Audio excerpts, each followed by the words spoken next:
Child and Adult Care Food Program, Civil Rights Training. This is the required training for sponsors of the Child and Adult Food Program.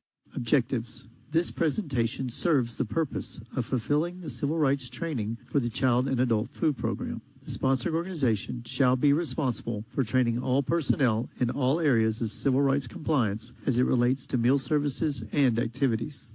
What are civil rights? Civil rights are the non-political rights of a citizen, the rights of personal liberty guaranteed to U.S. citizens by the 13th and 14th Amendments to the U.S. Constitution and the Acts of Congress. What is discrimination? Discrimination is the act of distinction of one person or a group of persons from others, either intentionally, by neglect, or by actions or lack of actions based on their protected classes. Protected classes: race, color, national origin, sex, including gender identity and sexual orientation, disability, age, or reprisal or retaliation from prior civil rights activity. Civil rights compliance requirements. CFR USDA Regulation 7 CFR 226 requires that CACFP sponsors and independent institutions comply with civil rights requirements. Specific directions for implementing these regulations are contained in the FNS Instruction 113-1, Civil Rights Compliance and Enforcement, Nutrition Programs and Activities. Areas of civil rights compliance: assurances, public notification, racial and ethnic data collection, complaints of discrimination, civil rights training, limited English proficiency, disability discrimination, compliance reviews, resolution of noncompliance, conflict resolution, and customer service. Collection and use of data. Each site is required to obtain race and ethnic data on potentially eligible populations. Applicants and participants in the program area. For sponsored organizations with only one site, race and ethnicity will be reported in CNIPS. Sponsored organizations with multiple sites will collect data based on guidance provided by the state agency in the state agency handbooks. Effective notification systems. All CACFP-assisted programs must include a public notification system. The purpose of the system is to inform applicants, participants, and potentially eligible persons of program availability, program rights and responsibilities, procedure for filing a complaint, and the policy of non-discrimination. Public notification system. Sponsors of the CACFP must convey the message of equal opportunity in all photographic and other graphics used to provide program information for the CACFP as mentioned. Example: non-discrimination statement. The non-discrimination statement should be included in full on all materials that mention the CACFP that are produced for public notification. For example, a news release. Public notification system. Sponsors are responsible for making information regarding civil rights available to the public at all times. Example, a Justice for All poster. Child nutrition programs must place the 11 by 17 inch poster in a prominent place where meals are served. Complaint procedures. A complaint is defined as a verbal or written allegation of discrimination which indicates that any CACFP site is administered or operated in such a manner that it results in disparity of treatment, benefits of services being provided to a participant or group of participants because of their race, color, national origin, sex, including gender identity and sexual orientation, disability, age, or reprisal or retaliation for prior civil rights activities. Complaint procedures. Key reminders for handling complaints. Complaints may be written or verbal. They must be forwarded to the USDA within 3 days. The complainant has 180 days from the time of the alleged incident to file a complaint. Contact information of complainant, sponsor and site information, nature of incident or action that led the complainant to feel discrimination was a factor. It is essential that all child nutrition staff are aware of the procedure for handling a complaint regarding civil rights. Ensure all staff are aware of proper form and notification procedures. Complaints. It is important that verbal complaints should be completed by the person to whom the complaint is made. Every effort should be made to have the complainant provide the information on the website below. Requirements for reasonable and/or meaningful accommodations. Title VI of the Civil Rights Act of 1964 prohibits recipients of federal financial assistance from discriminating against or otherwise excluding individuals on the basis of race, color, national origin, sex, including gender identity and sexual orientation, disability, age, or reprisal or retaliation for prior civil rights activity in any of their activities. Limited English proficiency, or LEP. Definition. Individuals who do not speak English as their primary language and have a limited ability to read, speak, write, or understand English. Limited English Proficiency, LEP.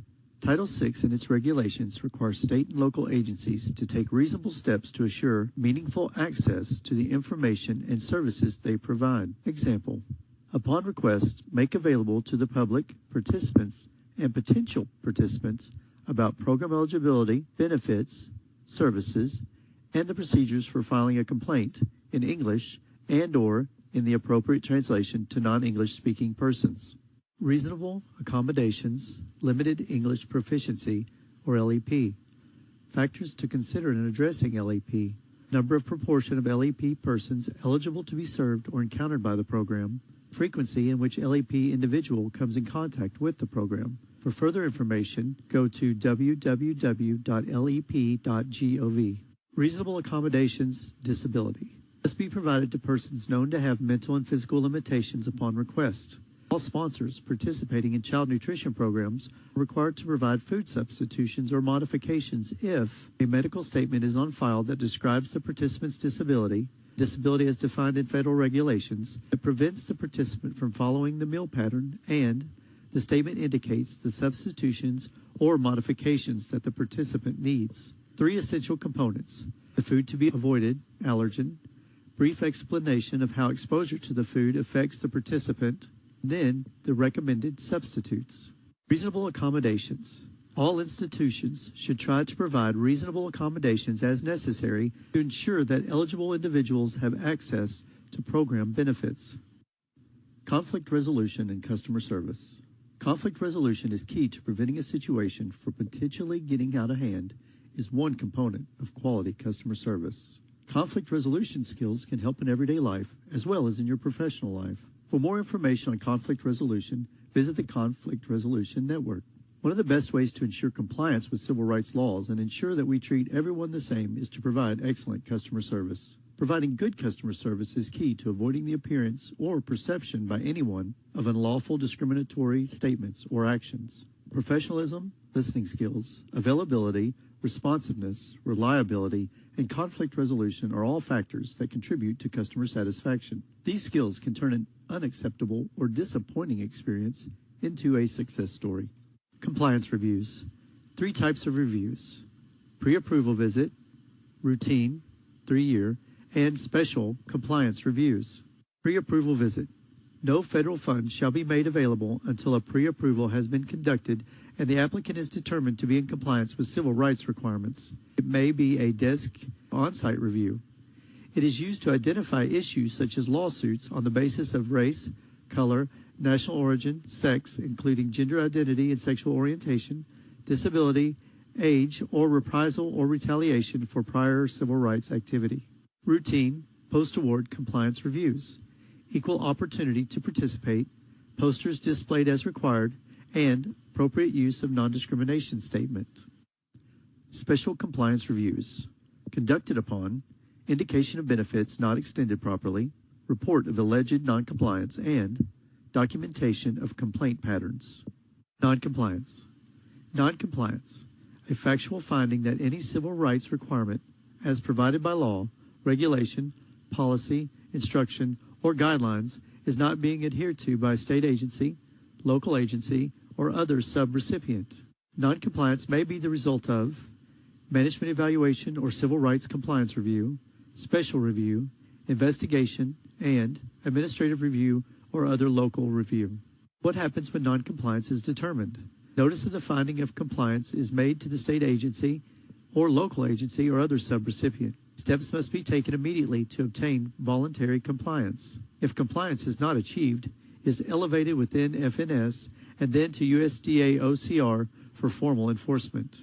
Noncompliance examples: denying program benefits or services on protected class basis, providing services or benefits in an inconsistent manner, improper selection of advisory members based on protected class, selecting program sites in a way that denies access to benefits based on protected class. Noncompliance. If voluntary corrective action cannot be achieved within 60 days, FNS HQ must be advised and provided with pertinent documentation. FNS HQ will decide on appropriate action, Once voluntary compliance efforts are exhausted, 30-day notification is provided. If still unresolved, forwarded to USDA OCR to formal enforcement action. As a last resort, FNS assistance is terminated or suspended. Assurances. Please refer to Exhibit A in the permanent agreement. Additional information and resources by referencing the state agency handbook, website, or contacting the state agency at 502-564-5625.